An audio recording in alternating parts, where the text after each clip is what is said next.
The year is 1994, and the Atari Jaguar has just hit the store shelves, proclaiming the title of the first 64-bit gaming console. And like the 3DO, both attempted to make a name for themselves in the ultra-competitive video game industry that was locked in a tug-of-war between Nintendo and Sega. Among the Jaguar's relatively small library, one game stands out as a technical marvel: Alien vs. Predator. Developed by Rebellion, this first-person shooter was way ahead of its time, delivering an atmospheric and terrifying experience that pushed the system to its limits. Today, we're taking a deep dive into the tech behind this fan favorite.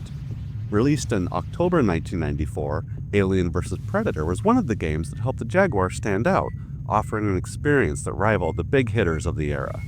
The game's technical prowess, innovative mechanics, and gameplay depth made it an instant classic, and something that would be remembered fondly by those who owned the console.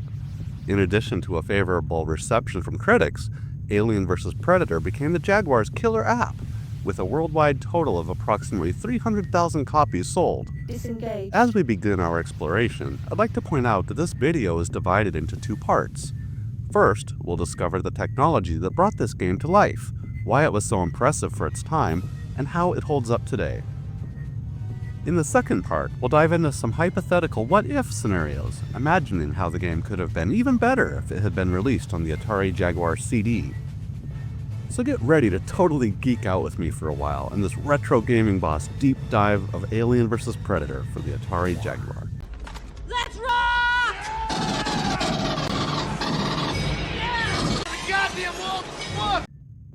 Before we can understand the technology of the game itself, we need to take a quick look at the system behind it. Marketed as the first 64-bit console, the Jaguar was a technical powerhouse on paper, but its architecture was, well, let's just say, a bit complicated. Here's a quick rundown of the Jaguar specs. It had one Motorola 68000 CPU running at 13.3 MHz.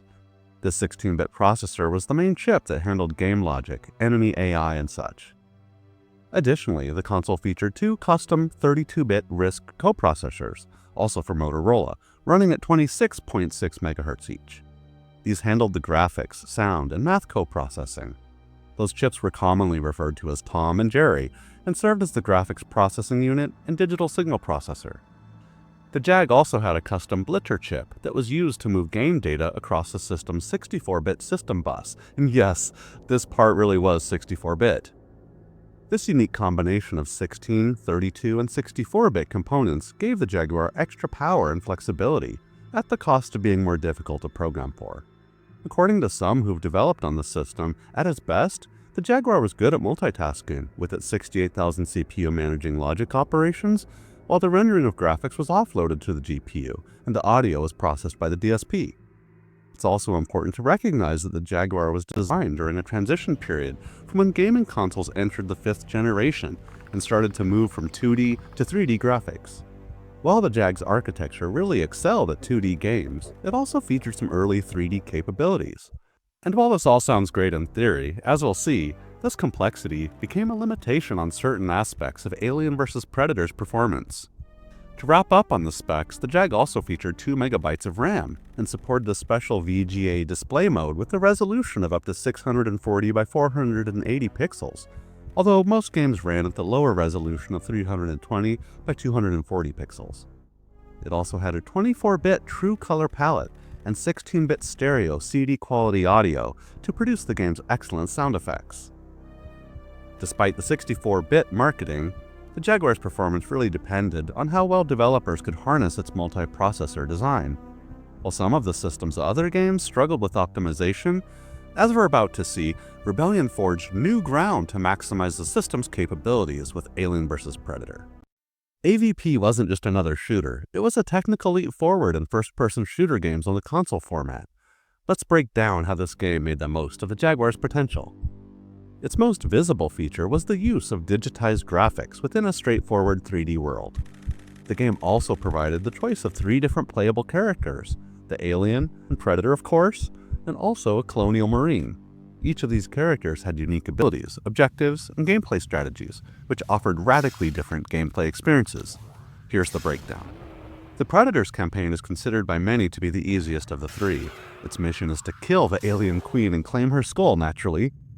The Predator can use its cloaking technology to become invisible to Marines, but not aliens. Killing enemies while uncloaked increases the Predator's honor, which unlocks more powerful weapons like a combi stick and shoulder cannon.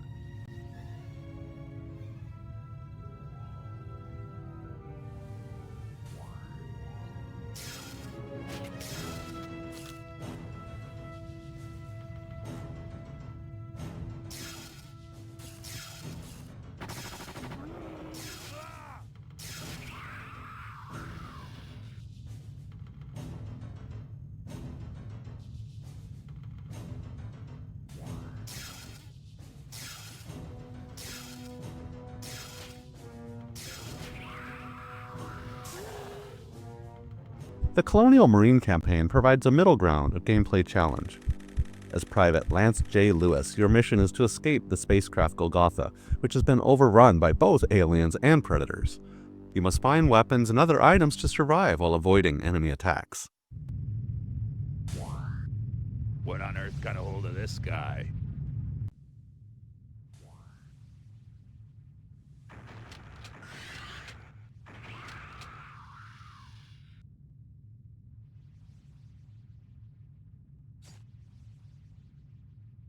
Computer engaged.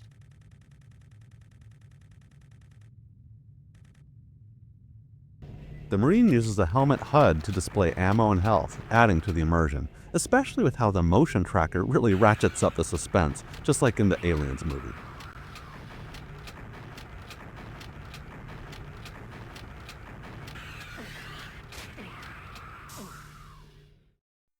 And finally, the Alien campaign is considered the hardest of all.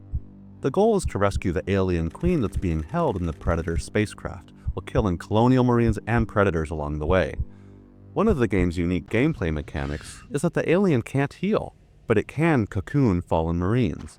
If the alien dies, a cocooned Marine will then spawn a fresh new alien, letting you continue on from that location. The alien also uses air ducts to travel between levels since it can't use the elevators. One of the most memorable aspects of the overall experience is AVP's visual effects, which were key in creating the game's atmosphere and tension. From the nearly photorealistic graphics of the game environment, to the Predator's thermal vision and the muzzle flashes spraying out of the Marine's arsenal of weapons, the visuals are undeniably striking. The texture mapping of the walls, floors, and ceilings were also rendered at higher resolution compared to those in other Jaguar titles, making it easily one of the best-looking games on the system. Before we go further into this section about the technologies used to create AVP, I want to put a bit of a disclaimer out there that some of the following details are anecdotal and based on the best and most credible information I could find online from a variety of different sources, including various interviews with the game's lead producer, and while I wasn't part of the development team, I believe the following explanation does get most of the technical details right. And if you catch any oversights, then please let me know about them in the comments below. And if you're interested in hearing a longer format explanation directly from James, then check out the link to his presentation in the video description below. Now I've got to give some huge kudos to the dev team for how they brought to life AVP's stunning graphics.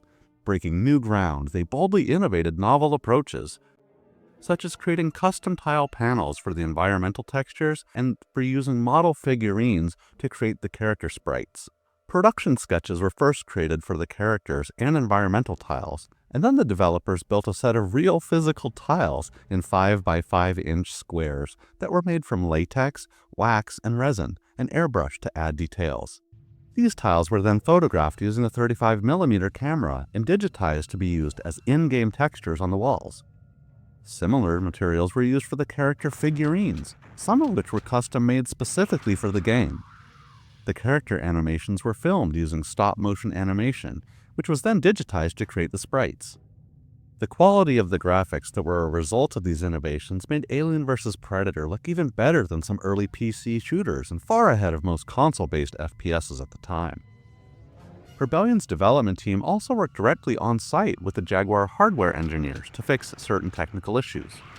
Rebellion and Atari collaborated to create level maps, story work, and sound effects. And while Rebellion spent a lot of time and effort to compress the game to the JAG's standard 2MB cartridge size, Lo and behold, about a month from the game's completion, Atari agreed to double the cartridge size to 4 megabytes. While that was ultimately the right decision, a lot of development effort could have been saved if they were able to have used the 4 megabyte cartridge to begin with. In any case, all of the game's graphics were compressed by using an Atari adaptation of the well-known JPEG format, codenamed JagPeg, which compresses art assets with an 8:1 ratio without any loss of quality. Before I forget, I'd also like to invite you to subscribe to my YouTube channel, which is always here for a quick retro gaming break whenever you need it.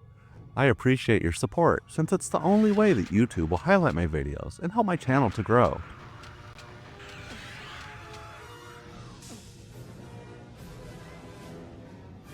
So how did Rebellion pull all this off on such a tricky system? This requires an understanding of the technical trade-offs that were made to balance the game performance with the available capabilities of the console. They were able to efficiently use the system's co-processors, the Tom and Jerry chips, for handling the visual rendering and audio, thereby freeing up the 68,000 CPU for other tasks such as the AI and gameplay logic. According to notes from the developers, the AI was actually the most complicated part of the entire game, with over 256 different strategies that could be used by each enemy character. This complexity, however, caused an overall performance hit, the most noticeable of which was the game running on average at only 10 to 15 frames per second. While that's much lower than the silky smooth frame rates that we're used to today, at the dawn of 3D console gaming, this was considered a reasonable sacrifice and a fair trade-off to accommodate the texture-mapped environments and higher resolution graphics. The enemy AI also had some issues, such as aliens occasionally getting stuck behind tables and other pathfinding glitches. While annoying or even a bit comical, this was also kind of the norm in other early 3D games at the time due to limitations of available processing power. I've also read many comments about the AI code itself being a bottleneck since it was not well optimized, which caused the frame rate to suffer more than it should have, and I can only imagine how much more enjoyable it would have been if it had a better overall frame rate. I've also read other comments from developers that the idea of AVP was not intended to be a fast action FPS like Doom, but instead was meant to make you think carefully and move strategically, which puts a different type of pressure on the player and contributes more to the atmosphere and immersion. The other side of that argument, I guess, is that sure, it's easy to say that as a cover for the game's low frame rate. So, I'd like to ask you, what did you think? Could the Jag's power have actually provided a smoother frame rate in the game? Additionally, like other early FPS games such as Wolfenstein 3D and the original Doom, the player's movement and aiming was limited in a horizontal plane only, which is to say you can rotate around the X-axis, but don't have any freedom to move on the Y-axis or vertically. This trade-off was made since it was much less computationally intensive, allowing Rebellion to focus on the quality of textures rather than the complexity of the architecture within the game. All that said, there are two significant differences between AVP on the Jaguar and Wolfenstein on the PC. First, AVP has texture-mapped walls, floors, and ceilings, but Wolfenstein only has textures on the walls.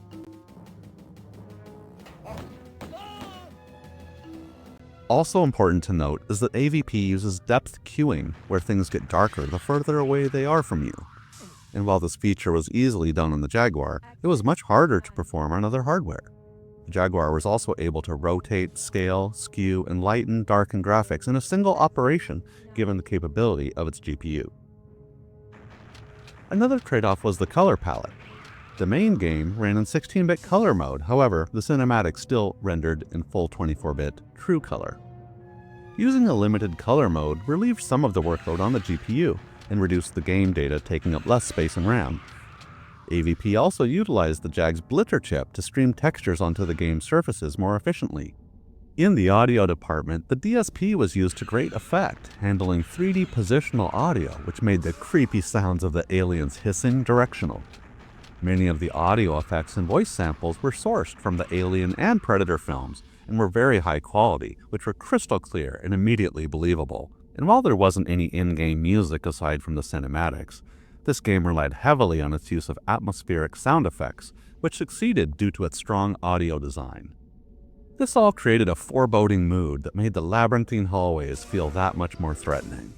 From the Predator's creepy laughter and howls to the full auto blast of your machine gun and the skittering sound of facehuggers running across the floor, and even the mundane hum of the ship's mechanical systems and elevators gave you the unmistakable feeling of being right in the middle of a real place, caught up in a deadly crossfire between the interstellar species.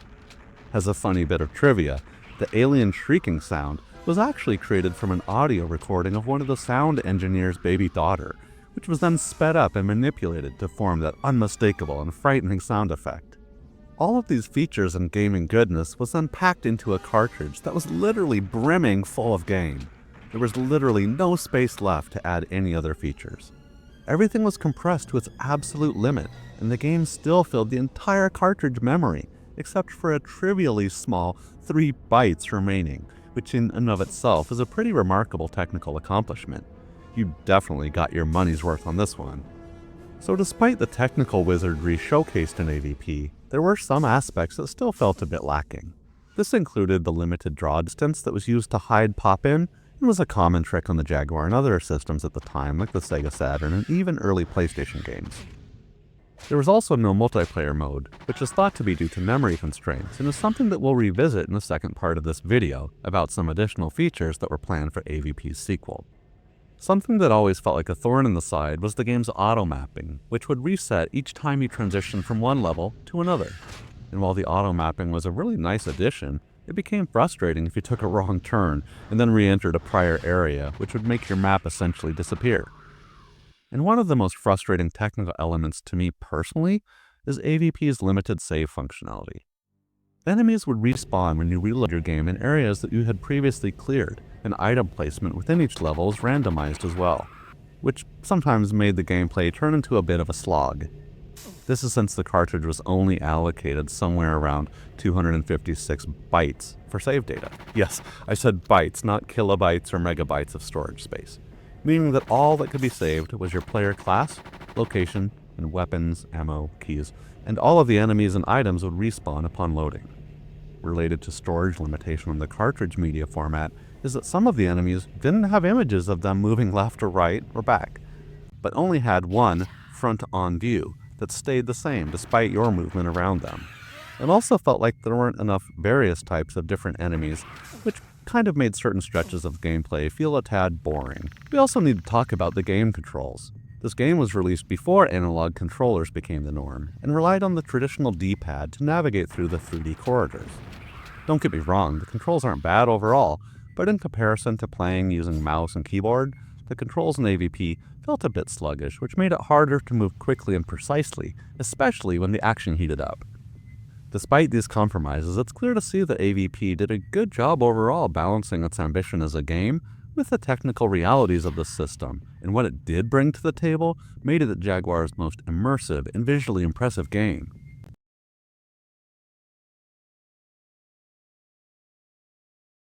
So, does AVP still hold up today? In my mind, here's why it's still impressive. Atmospheric design. Its visuals and creepy sound design still create an immersive and scary atmosphere and really pulls you into the experience. Innovative mechanics. Playing as either an alien, predator, or marine was groundbreaking at the time and provides tons of replay value. It's a fan favorite and cult classic. Many consider it to be the best game on the Atari Jaguar, and I can't help but agree. This title is the one that us Jag fans always like to show off to our friends.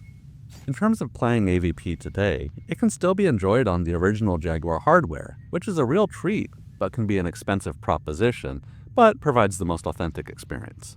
Man, game over, man. It's game over. Or you can try it out in emulation. Fortunately, Jaguar emulators like Big Pimu run the game smoothly and are a great way to get a taste of what it felt like to play this classic back in 1994.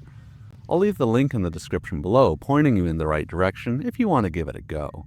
There's also been a robust homebrew scene with modders who've enhanced the game with features like widescreen support and high-definition graphics, bringing the spirit of the original closer to modern-day expectations. Now, before we move into the second section of this video, if you enjoy this content, I've put in a link in the description below of a playlist of my other videos that you might also enjoy. So check it out and stick around for a while.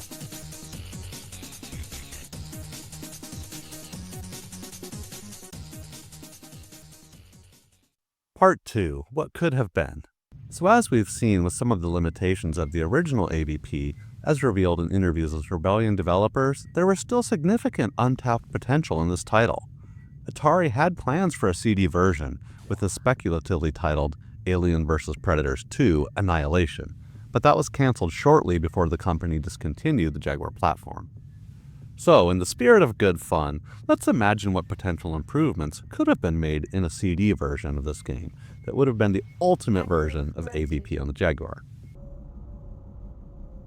The following suggestions can be split into two primary aspects, the first being upgrades to the game engine itself and other various technical enhancements. To start with, this would include the use of 24-bit true color graphics, higher texture resolution, dynamic lighting and shadow effects, and more efficient coding throughout. Further technical improvements could include smoother frame rate and animations, and more complex game environments with multi-level rooms with stairs, curved hallways, pit traps, and the like. A couple of final items for this wish list would include improved pathfinding and enemy AI by utilizing a programming method referred to as finite state machines. That would result in more lifelike and challenging interaction with enemies. So now that we've outlined our hypothetical improvements to the game's tech, let's turn to some creative ideas for how that could have expanded the gameplay itself. What I would really like to have seen are some new enemy types and AI personalities for the aliens, with a rare warrior class that is faster and smarter, along with a drone class which are slower and weaker variants, but far more numerous and attack in large swarms. Given the standard alien the ability to crawl on walls and ceilings like in the movie would have added so much to the gameplay variety and strategy.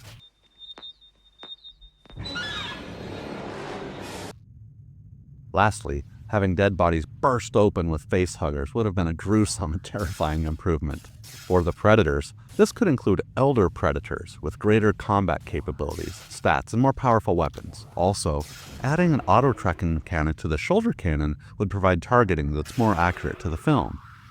Also, adding a taunt system for the Predator to intimidate its prey would have been a hoot. For the Marine, there could be different ranks that populate the game world, including NPC officers, medics, androids, each with their own unique behaviors and skills. For the Marine's arsenal of heavy weaponry, I'd love to get my hands on a grenade launcher for the pulse rifle that has an area of effect blast radius. Also, the smart gun could have auto-aiming functionality, and the flamethrower could create lingering fire effects when you hose down the enemies in ribbons of flame. Moving right along to my wish list of environmental improvements and other quality of life enhancements includes full motion video cutscenes, instead of the text intro and endings. Video logs could have replaced the text logs with narrated or acted video clips. More furniture, including desks, lockers, and facehugger tanks, shaking elevators, disappearing alien blood, randomized sleeping aliens to introduce an ambush mechanic, expanding the levels with more textures, variants, and scripted events. Imagine how great it would have been to have player link or modem support for cooperative and competitive gameplay. Imagine playing with your friends, you as the alien, them as the predator, stalking each other and fighting to the death online. A virtual reality version of the game that supported the never-released Jaguar VR headset was also under development, but never saw the light of day. And while all of these features would have been amazing to see in the game, we also need to look at it from a practical standpoint, through the lens of feasibility and technical constraints. While it's fun to brainstorm, some of these ideas may have still been overly ambitious for the Jaguar's hardware. Specifically, the limits of the overall processing power for complex AI and physics, and more advanced lighting effects that would have strained the Jaguar's GPU and CPU. Additionally, the overall coding efficiency would have needed further improvements. Some poorly optimized AI routines already caused performance issues in the original, so a complete rewrite would probably have been needed.